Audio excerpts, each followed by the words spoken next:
楚楚，哎，谢公子没跟你一起回来吗？他去探查情况了，咱们也不能在这儿坐以待毙吧？他轻功那么好，一个人应该没问题。这家伙就是个废。哎，不过说来也奇怪啊，一个人的轻功若是高到一定境界，硬功或许不算擅长，但也不至于完全不会。确实，我没看他用过什么招式。一个人倘若没有跟人动武的经验，对对手怎样出手没有一定预判。如果只是光靠着四处流窜、逃跑躲闪，哪怕跑得像风一样快，也不可能像他这样游刃有余。可是我确实只是见过他跑啊。那是为什么？不知道，不去问他，他也不会说。谢公子，他真的挺神秘的。是啊，还满嘴没一句实话。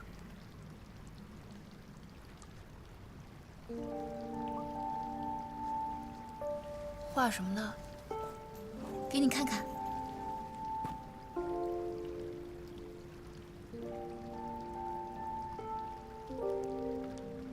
这是段九娘的库容手。你看出来啦？我还怕我画的不像呢。你画这个做什么？哎，不对，你怎么记得这些招式？我小时候记性比较好，过目不忘。那个时候看到你跟段九娘在院中比武，我就想着先把它记下来。这几天也听了很多江湖旧事，特别是殷佩说的那些话，我觉得武学要是这样中断了，那真的挺可惜的。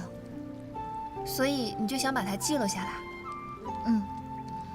先凭我的能力吧，记一点是一点，说不定以后有什么武学奇才，能够从这些记录里面得到一些灵感，把武学传承再继续下去。做成典籍，确实可以流芳百世，为后人所学。楚楚，你这个想法真的不错。其实我也没想这么多，只可惜吧，就凭我一个人的能力，也只能到这儿了。我怕这段九娘的枯荣手会成为绝响。我对库容手的理解也只有皮毛而已。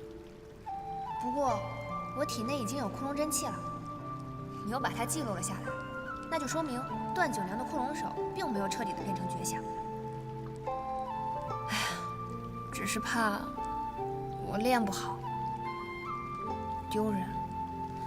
哎呀，阿飞，你可不能这么想。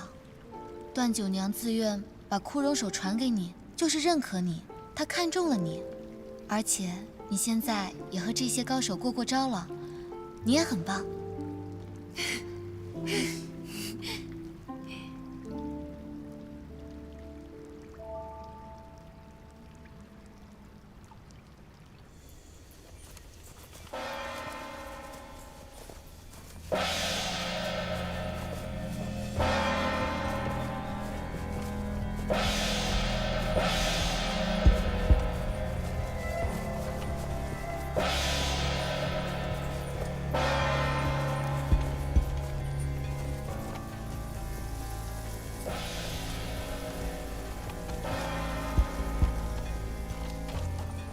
人呢？主人，整座山都搜遍了，没有发现他们的踪迹。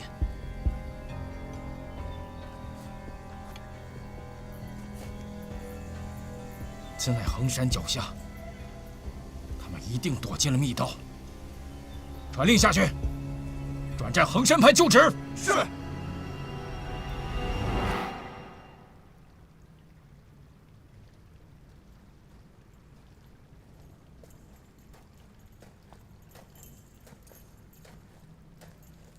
少侠，你应该饿了吧？要不要吃个果子？你干嘛对我这么好啊？我觉得你这一路也没怎么吃东西，体力会不支。你放心吧，这个没有毒的，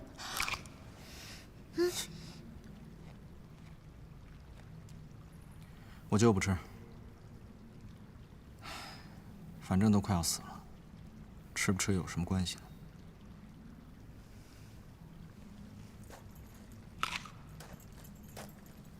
哎，等一下，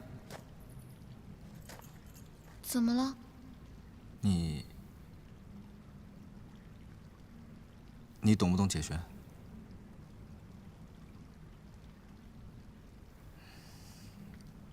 走吧。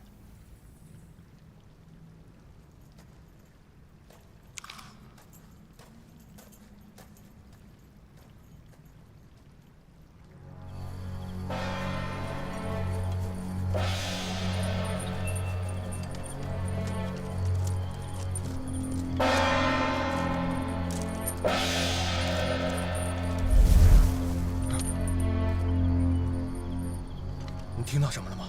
是风吧？没有人的轻功能那么快。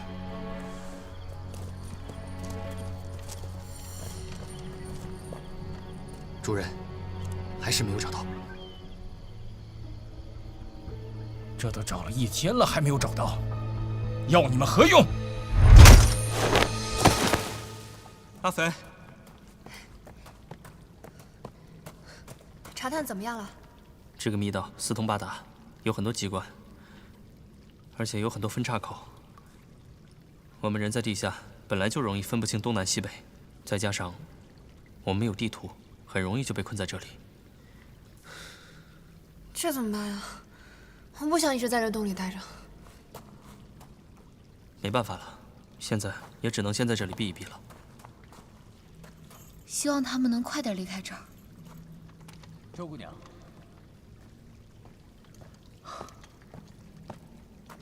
周姑娘，我听说修习破血刀者常常大器晚成，但是我看你的刀法出尘火候，你从小就开始练，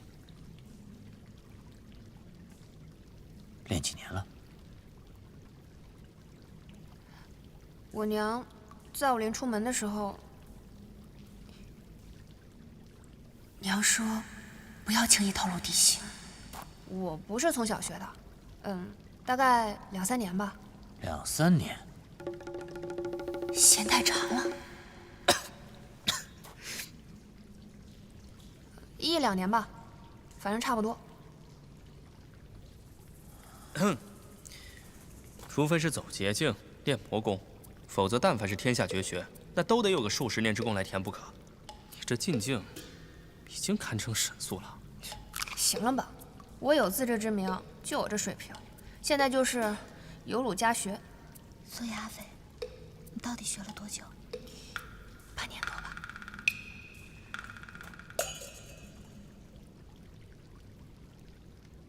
我体内还有窟窿真气，感觉正在渗透到每一世的破血道中。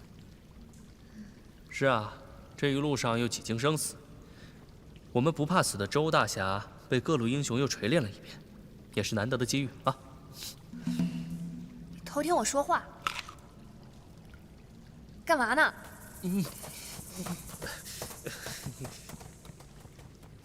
后生可畏。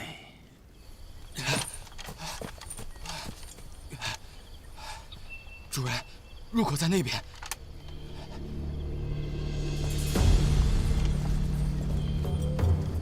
我看你们这下往哪儿跑？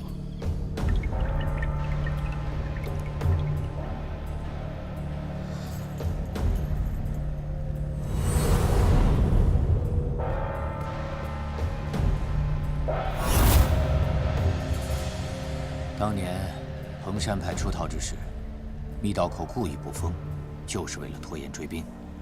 若是没有熟悉密道之人引路，他们一时半刻应该找不到这儿来。我看敲锣就是为了让我们自刎阵脚，大家不必慌。是啊，我刚才探查的时候也是这样的结果。要不是我熟悉这里的路，否则很难从外面走回来。那老家伙进来容易，出去难。今天谁到底死在这儿还说不定呢。要不然他们偷偷摸摸进来偷袭我们便是。敲什么破锣呀？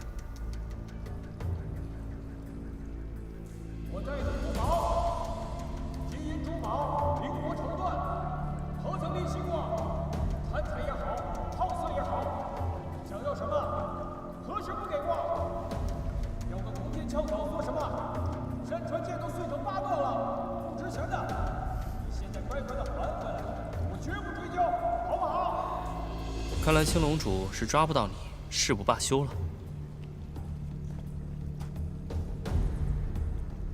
20年前，他为了我父亲手里的这个宝物，不知道算计了多少人。如今，这东西落在了我的手里，是被他自己亲手养的狗偷走的。你告诉我，他能有什么好心情？莫非你这狗东西还跟殷家有什么关系不成？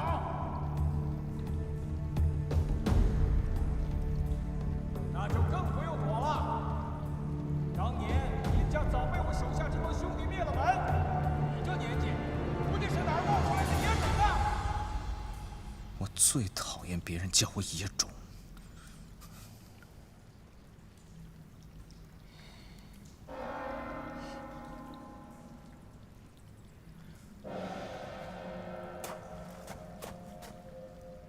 不妙，我好像听人说，青龙主手下有一批敲锣人，他们都是瞎子，能在黑灯瞎火中靠3更锣的回音判断前面有什么。要是这样的话，那些胡同还有机关，他们根本就不用自己去探，就能及时退回来。恐怕这密道困不了他们多久了。季大侠，要是这样的话，他们多久能找到我们？这倒不好估量。倘若真如你所说，恐怕很快就会找来了。哎，你干什么去啊？我先出去探一探，万一外面暂时安全的话，我们先撤出去比较好。你放心，48寨我都探得，衡山密道也不在话下。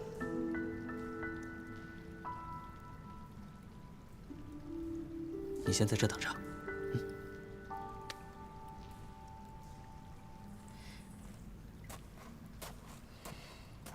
怎么老往外跑啊？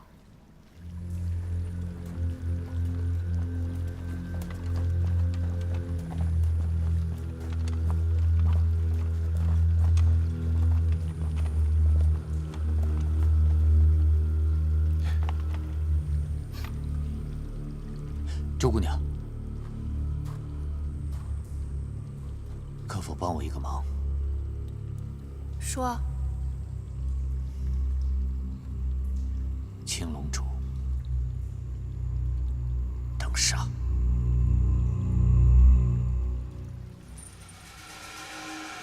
来者何人？躲躲闪闪的，算什么好汉？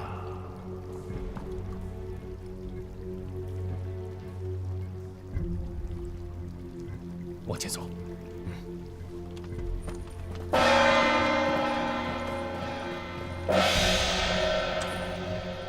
像你这样的女孩，若是换成别人来教，肯定会让你选择尖刺、长鞭这等省力机巧的兵刃，要不然，也会让你习得一手出神入化的暗器功夫。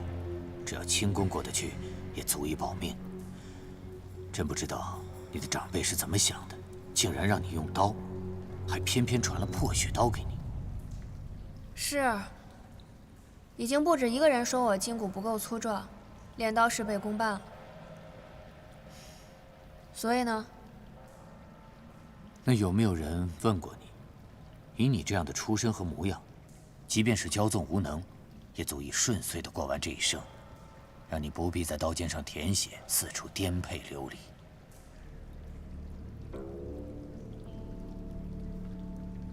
绝世的才华与倾城的容貌，本就是这世间罕见的宝物。但是，一旦对他生出倚仗，他也很容易变为你这一生无法摆脱的魔障。我当年就是太过恃才傲物，太把自己当回事，才会犯下那样的错。哪儿这么多废话？到底想说什么？好，那你记好，将来谁同你说这样的话，都是在害你，你连一个字也不要信。我接下来说的话，你可要听好了。前辈请讲。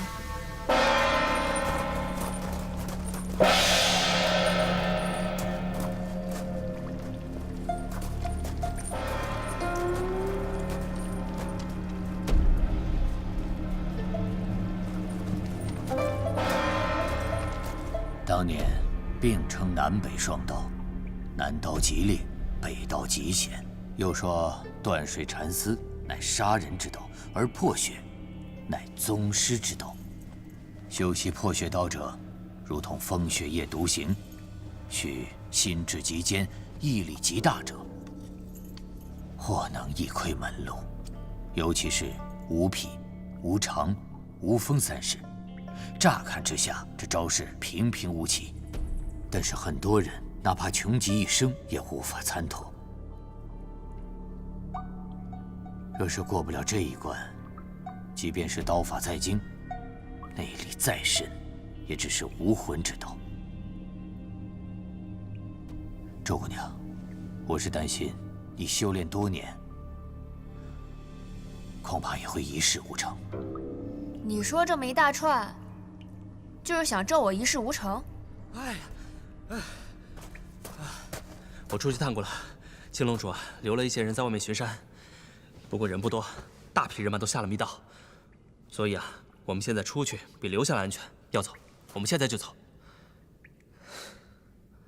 周姑娘，你到底是想和他们一起逃，还是愿意留下来冒一次险，与我一同杀了青龙主？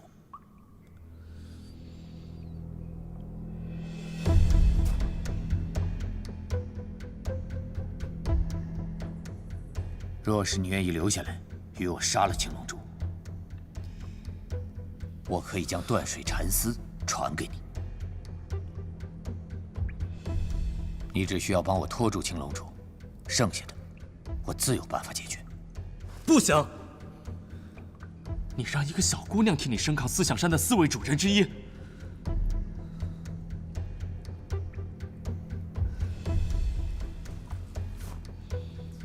除非给她吃一个太上老君的仙丹。季大侠，不是晚辈无礼，而是是非宠辱都是过眼云烟，能忍一时又能怎样？20年前你就非要钻牛角尖，现在你还钻，你阿肥，那个小白脸的死活，我当然可以不管。你只需要帮我照顾好楚楚。你们先走。你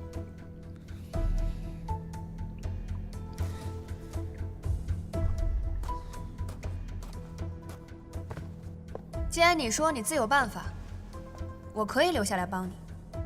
不过我的话你也听好了，我留下来是为了对付那只大老鼠。至于别的，你不必教，我也不会学，更不会转投其他门派。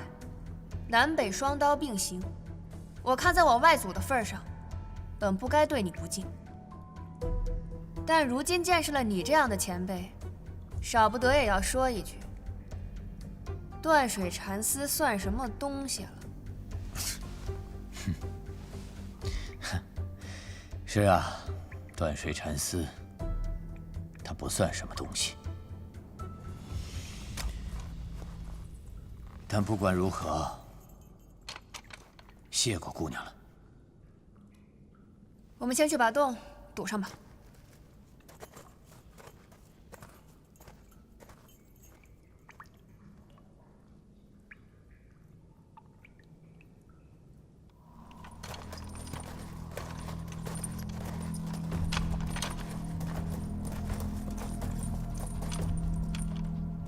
找到他们了吗？回禀主子，这条通道里没有任何阻碍，他们应该就在最深处。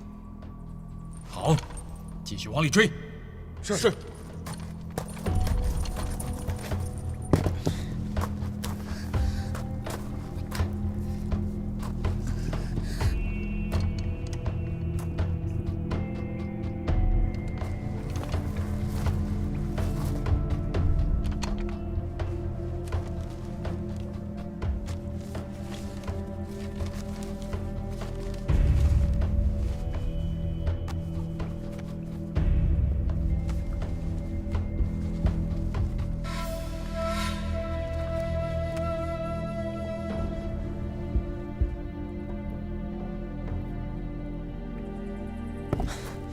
锁魂阵。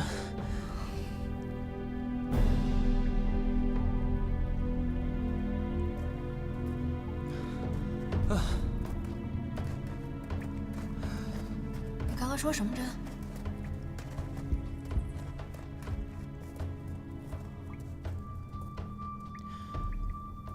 周姑娘，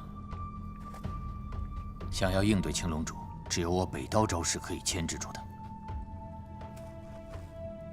别看我现在如同一个废人，但以我曾经的功力，足以与青龙主一决胜负。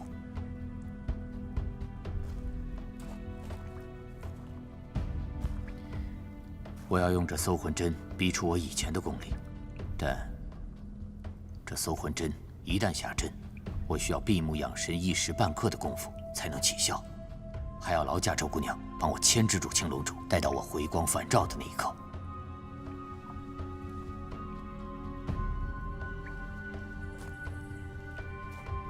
好。先前你看不上我北刀，那我可否以断水沉思，向你领教一二？怎么领教？说我不能武斗，周姑娘可知何为文斗？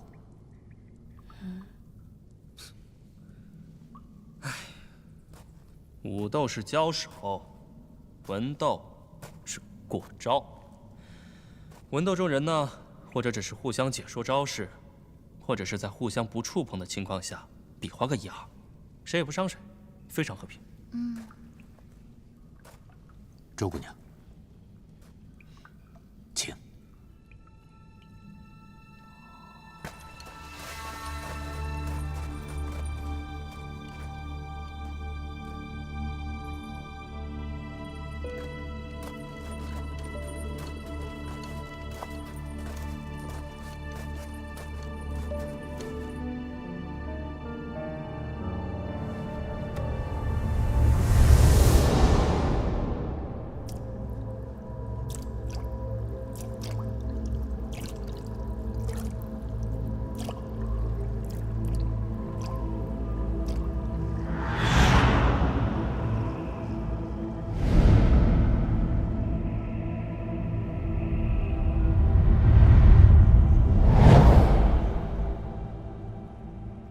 周姑娘，请你用南刀招式出3招，我以北刀来应对。请。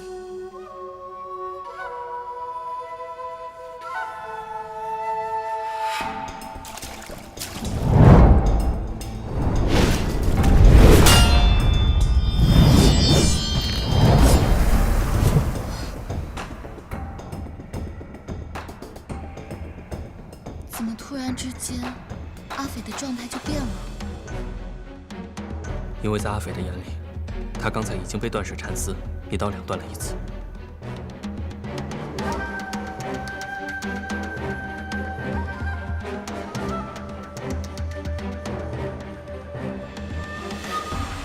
外面的遮挡只能骗得了他们一时，最后恐怕还是需要周姑娘出手相助。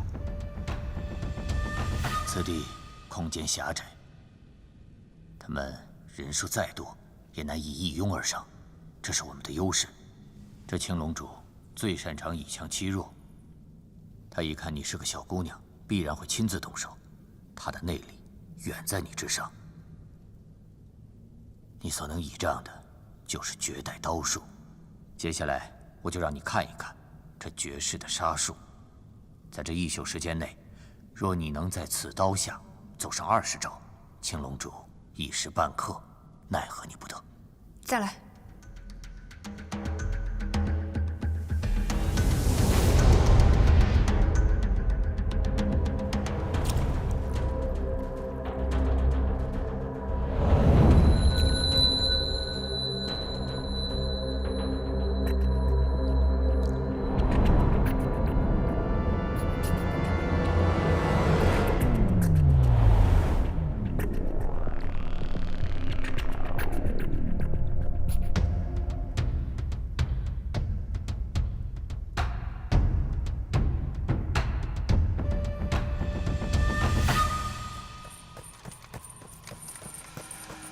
主人，左面通道没有发现情况。主人，右面通道没有发现。主人，我们也没有发现。难不成他们会在山洞里面消失了吗？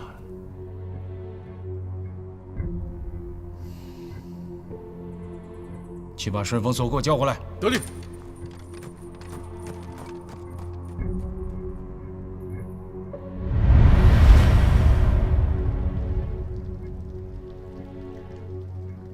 为什么不出招？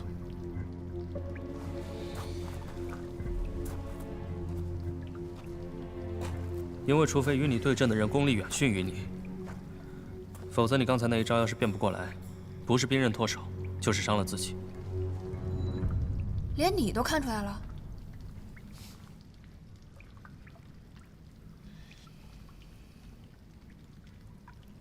季前辈，方才是我口出狂言了，请多原谅。哎，季大侠，您说的一时半会儿到底是要多久啊？是一顿饭、一盏茶，还是一个时辰？要是一个时辰的话，那我现在就去给大伙买几个棺材，还能便宜一点。说什么呢？一边待着去。谢公子，这个还真的不好估量。也许一盏茶，也许就是一个时辰了。谢公子，你是不是还想劝劝阿飞啊？这个丫头片子，耐心就2张纸那么厚，我要是再说下去，就是喋喋不休的讨人烦了，要被她在心里踹飞2里地了。阿飞虽然脾气不大好，但是他是我最值得信赖的，你别这么说他。软化别人是不行，这要是来硬的，可就不是2里地那么简单了。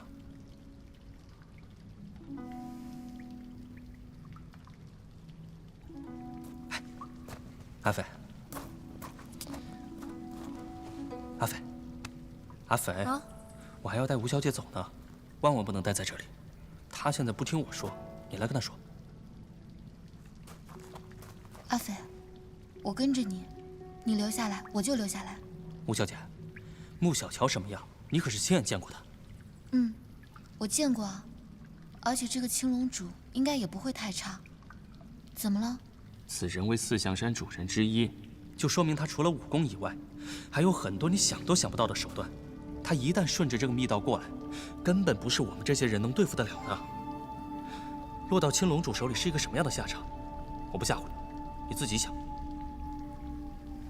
楚楚，你跟谢大哥先走，这里交给我跟纪大侠就行了。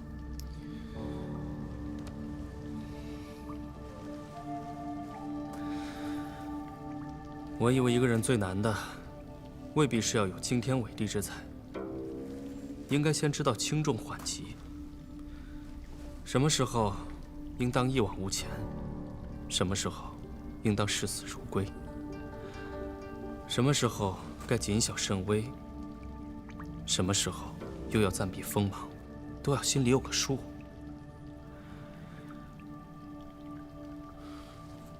该勇时优柔，该退时发疯，也不知道是哪家君子不合时宜的道理。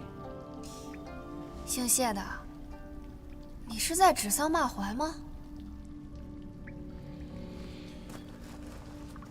我只希望我指的人能够明白我的一片苦心。你以为我就不想回家再好好练练刀吗？只是像青龙主那样的霸主，必须早死。谢公子眼光独到，看得出来精通不少兵刃，可有专攻过刀法？惭愧，在下专攻的只有一门，就是如何逃之夭夭。单刃在前是刀，双刃是剑，刀乃百兵之胆，因为有刃的一侧永远在前。不错，只要不是自己抹脖子。若是没了这点精气神，什么断水禅丝，还是破血，都成了凡铁蠢物。我就是前车之鉴。破血刀有劈山撼海、横切天河之势，如今当斩之人近在咫尺，他杀心已起。你若此时劝他退避，想必他这一辈子都会记得此时的无能与怯懦。纵使他能够活到7老8十，那他在刀法上的成就，恐怕就止步于此了。不用说了，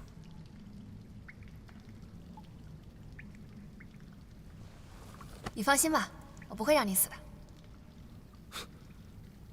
我要是真怕死的话，早就离你远远的了。我说错话了？我当你是平生知己，你却当我怕死。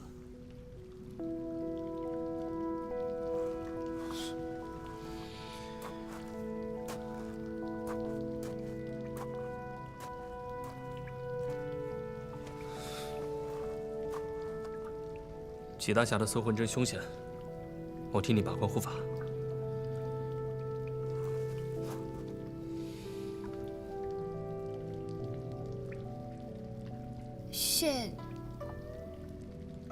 谢谢。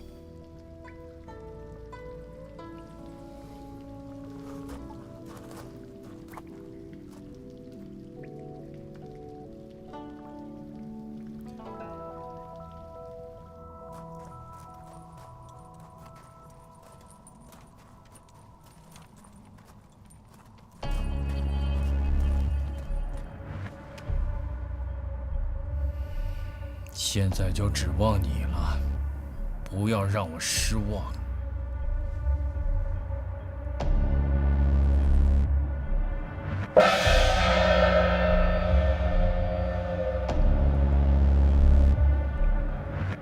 通罗阵，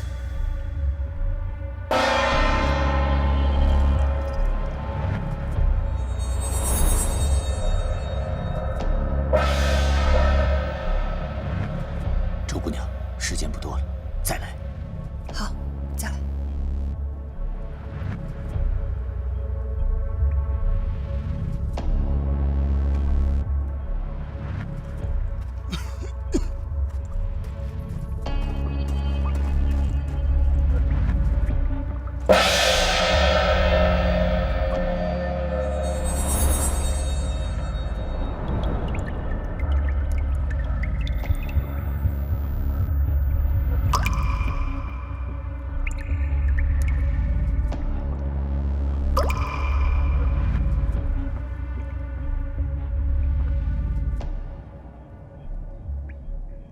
阿斐是不是遇到什么麻烦了？其实，如果纪前辈武功没有废的话，阿斐倒不至于没有还手之力。为什么？他的武功杂而不精，与人交手时又颇有极致，常常能出其不意。尤其是跟那老道士学了伏幽阵之后，他这千变万化的风格，更是如虎添翼。即便真的遇上青龙主，也能周旋几拳。可关键就是，他与纪前辈并不是真刀真枪的动手。不是真刀真枪，又有什么关系啊？文斗，在外人看来，可谓是又平和又无聊。因为你根本看不懂两个人在比划什么，但是对刀法和剑术的要求却是极高。因为在武斗时，灵敏、力量、内外功夫，甚至心态，都有可能会影响。你的意思是说，阿斐坐在这儿文斗，会限制了他的发挥？是啊，眼下纪大侠就坐在下面，阿斐不能围着他上蹿下跳。首先伏幽阵法就使不出来了，而且他也不会用一些乱七八糟的小招数去对阵断水禅丝，他只能用破血刀一招一式的与他你来我往。这确实也是为难阿斐了。纪大侠是北道的极大成者，虽然武功已经废了，但一点一动俱是步步惊险，能轻易将人卷入他那看不见的刀锋中。也不知道在这么短的时间里，阿斐可不可以成功？他又什么时候让我们失望过？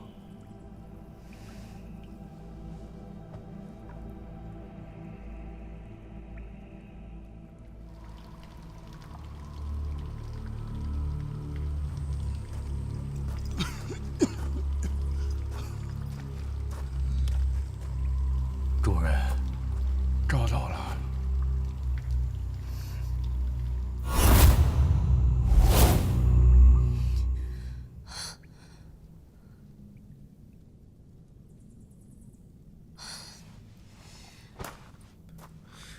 阿斐，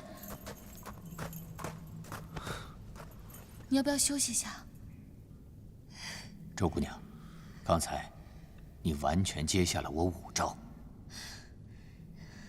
刚刚在刀与刀接触的一瞬间，我好像摸到了山势的精髓，以极薄撬动极坚，以极微撬动极厚重。虽然山势破雪刀的第一式，我早都已经学会了，但是直到刚刚被前辈激发出来，我才算是真真正正的领悟到了。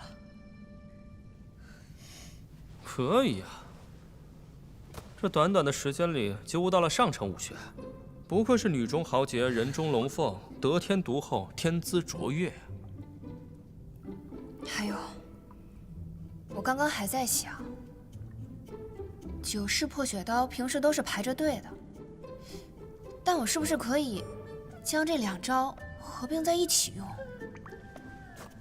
据我所知啊，单刀的时候你向左砍就没有办法向右劈，因此2招并作1招肯定是不行的，除非是融会贯通的大家才能改良招式。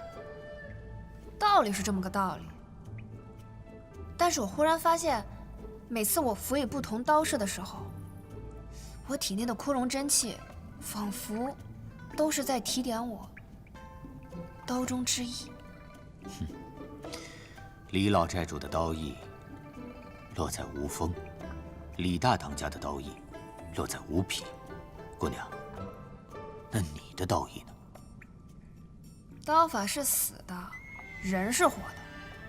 北刀似水，刀断不了水，那我又何苦每次使出蛮力来对抗北刀？被北刀以柔克刚，反而消解了我破雪刀的劲道。我要落在无常。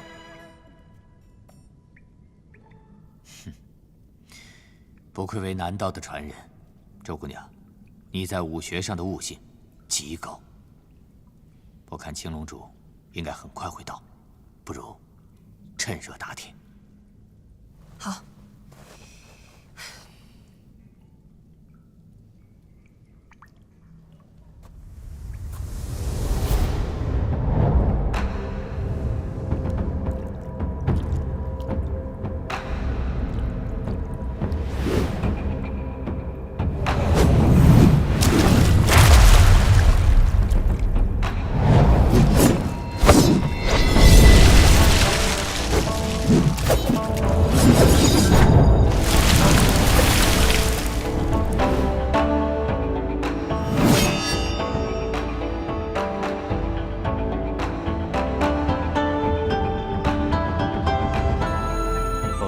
习武练功是为了什么？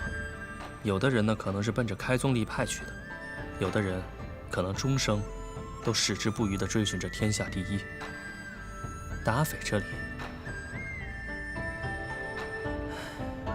阿匪对武功有极强的兴趣，但对天下第一的称号根本不在乎。是啊，他争强也好胜，但这争强好胜的心并非十分执着。这说起来，倒有点像五柳先生，没有会意，便欣然忘食。谢公子真的很懂阿匪。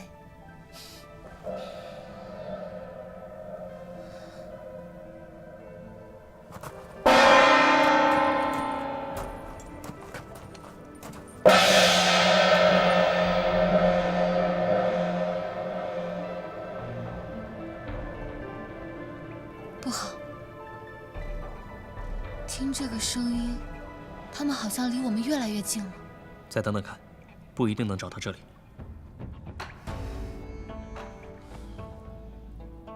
他们2个这时还需要多久啊？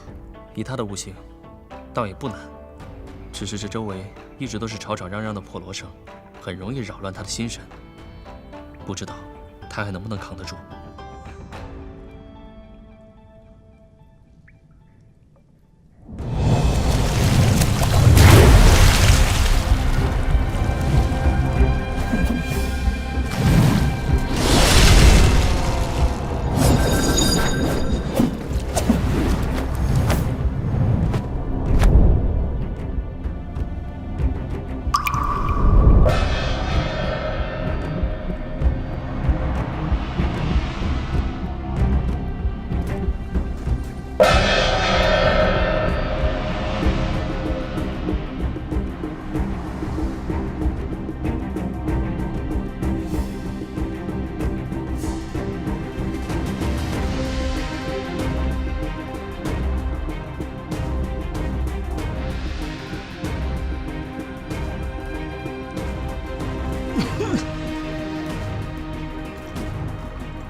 他们好像走了，看来我们那个假胡同骗过了他们。也许吧，但是他们没有那么好骗。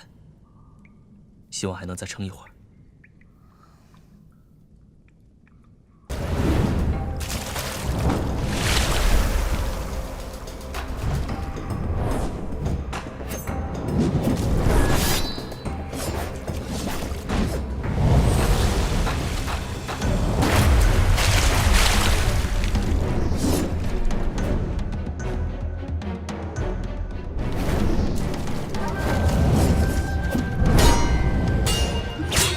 记住，北刀断水缠丝，刀法缠绵为绝，但自有分寸方圆。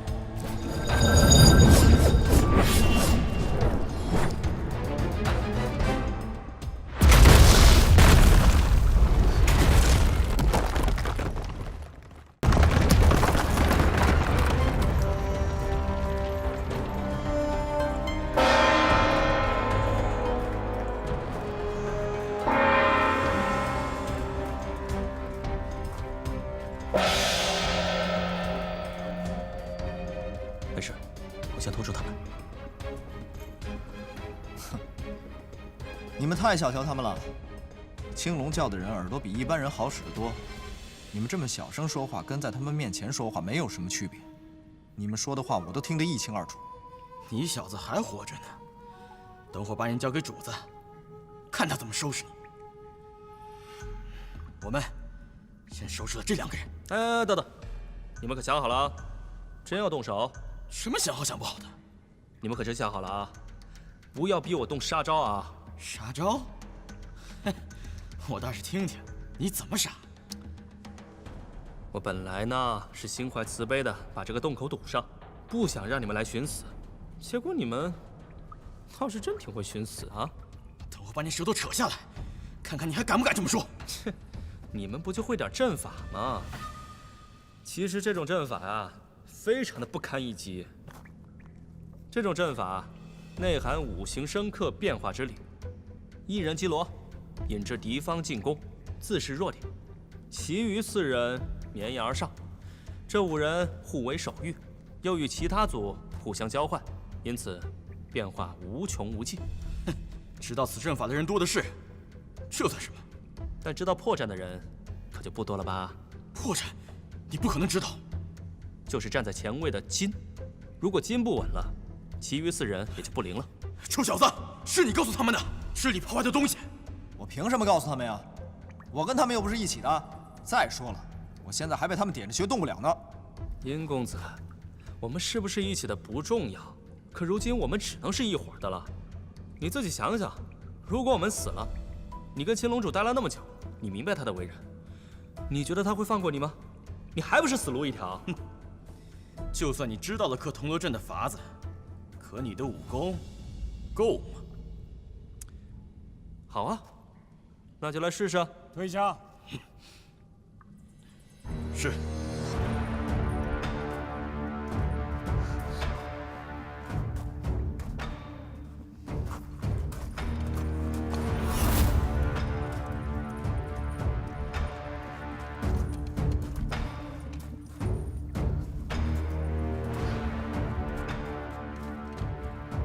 等你们1宿了。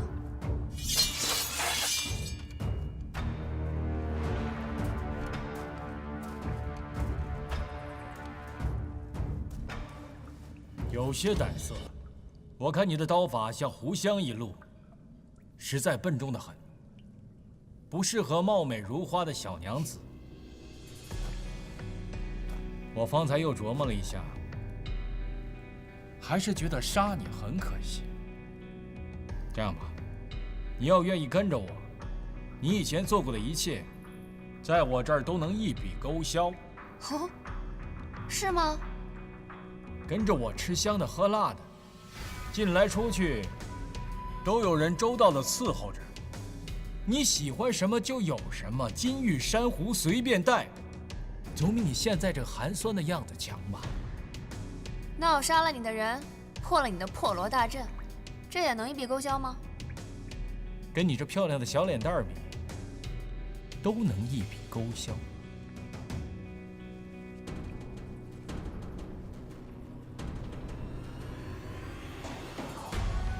告诉我，你叫什么名字？呸！我就喜欢脾气暴的。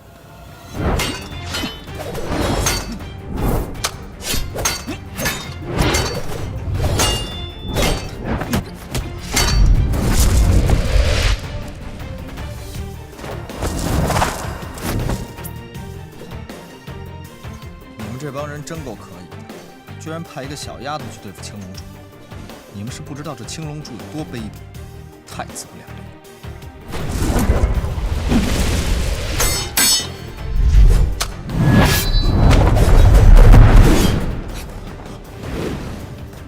断水禅死。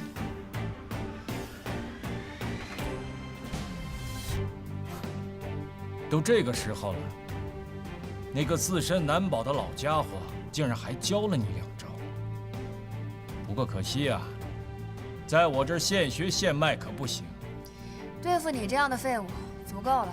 臭丫头，方才竟然虚晃了2招。我还记得第一次与你交手的时候，你不过是个虚张声势、虚晃2招就会逃跑的生手。这没过几个时辰，真让我刮目相看呀！你算什么东西？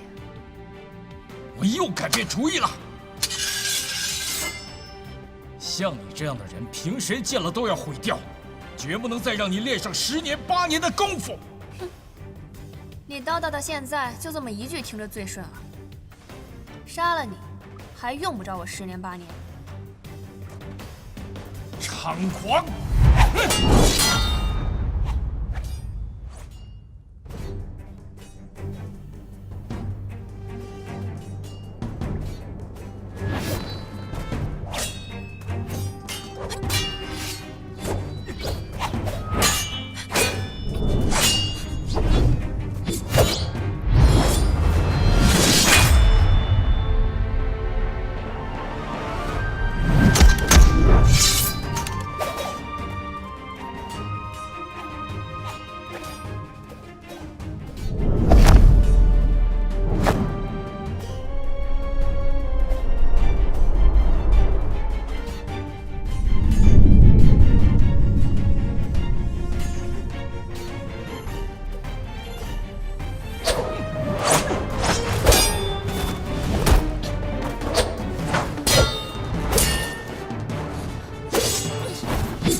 小心，他有贴身护甲。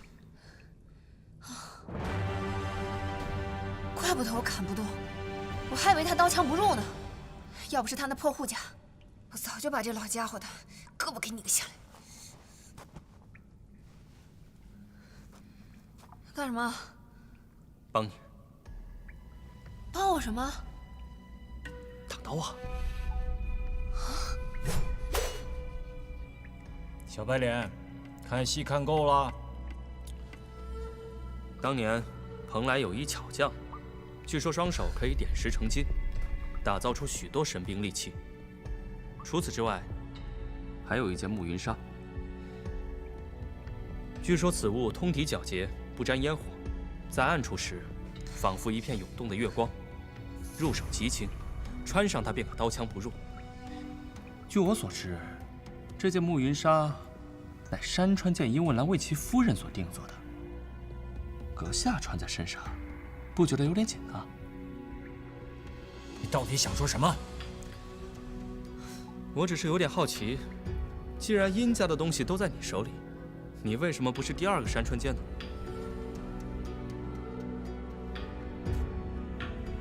你还知道什么？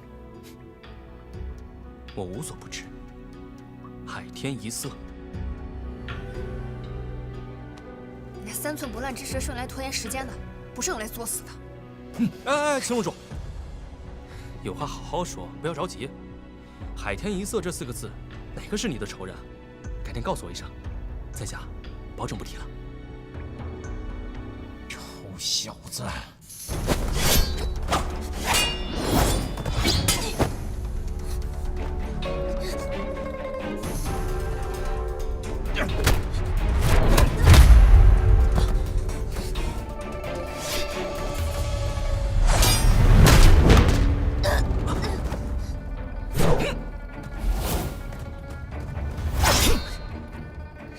我就知道他舍不得杀我。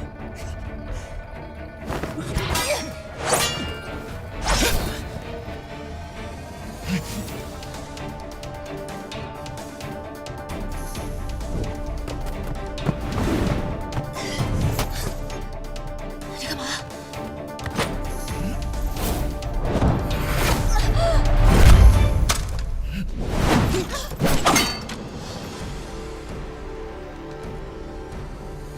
吴小姐，你先退到一边，小心伤着。好。你不是已经废了吗？哼，你认为北刀已废，所以你才如此高枕无忧是吗？郑罗生，这些年来你在武学上毫无长进，看来也不是没有缘故。哼，不愧是关外北刀，人都废了还能重新站起来。好，正好，我正愁无缘得见双刀一剑到底有多厉害。今天我倒是要见识一下，我这些年没有长进，我倒要看看你这个北刀能有多大的长进。有一事我先问明白，殷家老小死在你的手上，这没冤枉你吗？与你何干？是又怎样？不是又怎样？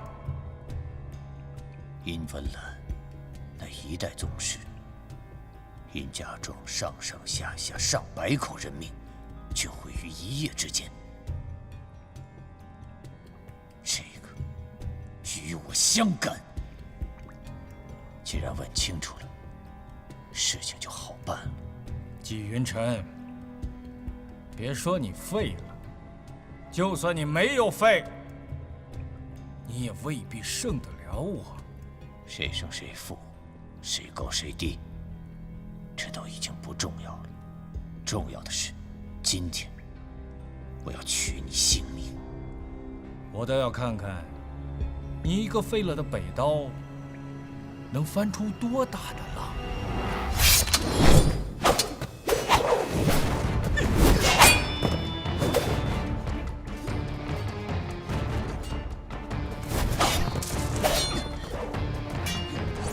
殷少侠，如今你最想看到的，想必是青龙主死了。谢公子果然聪明。如今这个局面，胜负难定，不如我们联手。他那个真是……回头再聊，就不告诉你。能不能换一句啊？先给他解决。放心好了，我既然答应结盟，言出必行。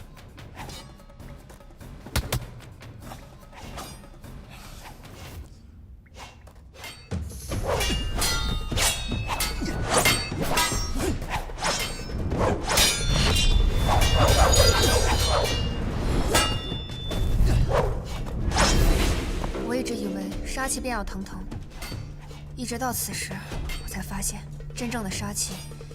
那是极幽微、极平淡，不显山不露水，却无处不在。这才是真正的杀人之道啊！留给纪大侠的时间不多了，搜魂阵起效之后，不会坚持太久。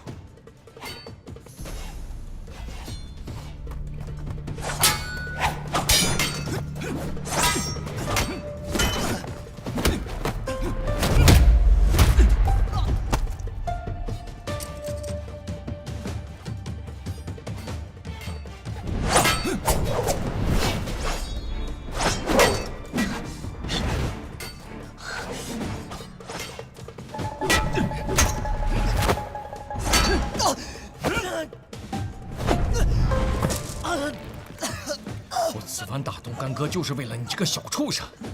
你竟然自己送上门来！阿呸！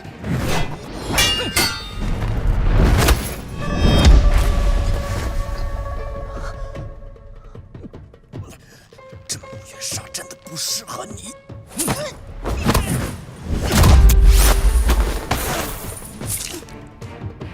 臭丫头！周姑娘！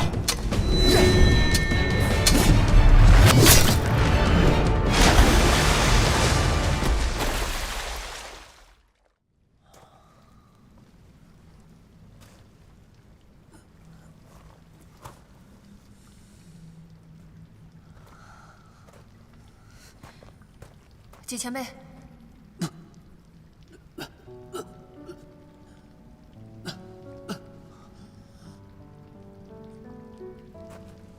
搜孤魂上身，乘夜怪而去。搜魂针，又名大还针，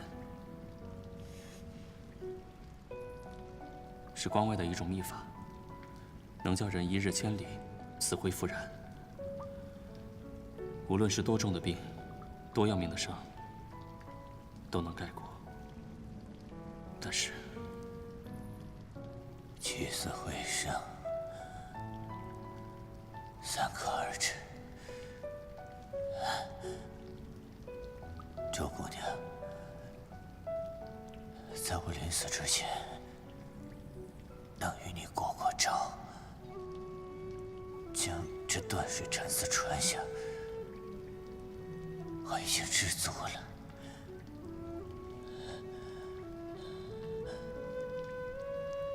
我已经不在意什么南道、北道。我记得尹大侠曾经对我说过。往后这几十年，有的是你们刀山火海要闯。我只是不希望你们这些后生无端折在我的手上而已。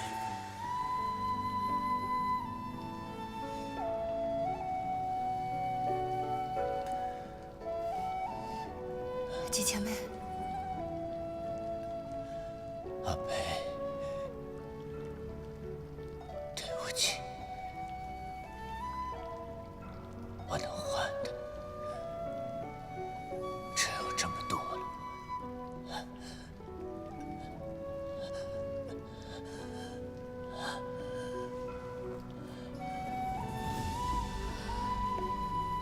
走吧。真的没有办法救了吗？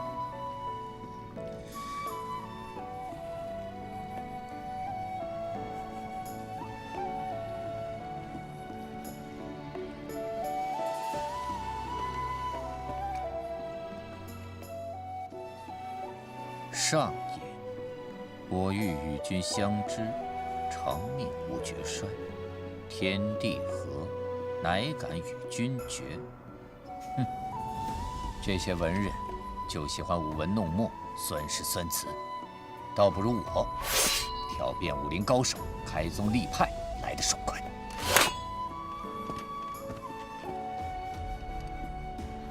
天下第一也好，半生沽名也罢，一切都随风。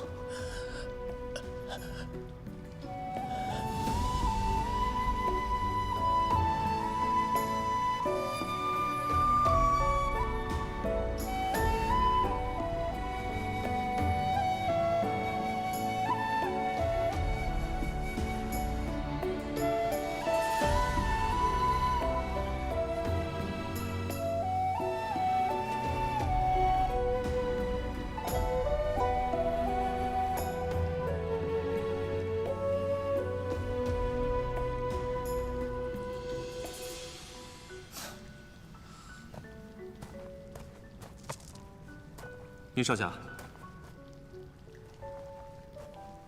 你杀了青龙主，又搭上了齐大侠，你的大仇得报了。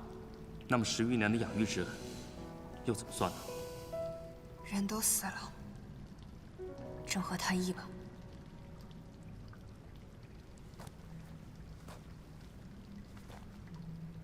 你也在这海天一色吗？我殷沛要做的事，你们管得着吗？这东西是我殷家的，可是被这青龙主碰过，我就不会再要了。给你了，你要是不喜欢的话，也可以扔了它。少侠，楚楚姑娘，你就先留着吧。这一路上凶险万分，你又不会武功，关键时刻还能保命。留着吧。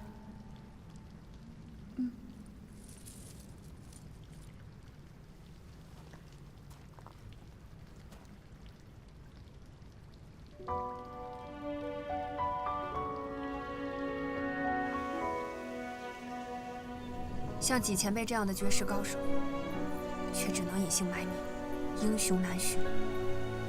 前辈初出茅庐，便一刀经世，今有幸得见断水禅师死而复生，我周飞铭记于心。前辈说，刀是做事用的，不是做人用的。在此，我也向您许诺，断水禅寺不断，我周飞必不负手中之刀。一锦时，潇洒出风尘；惜如今，一匹黄土尽掩之。纪大侠用尽一生去弥补这个错误，无论如何，至此也是一笔勾销了。前辈的担当，晚辈着实佩服。希望来世，前辈还可以尽显风采，一展抱负。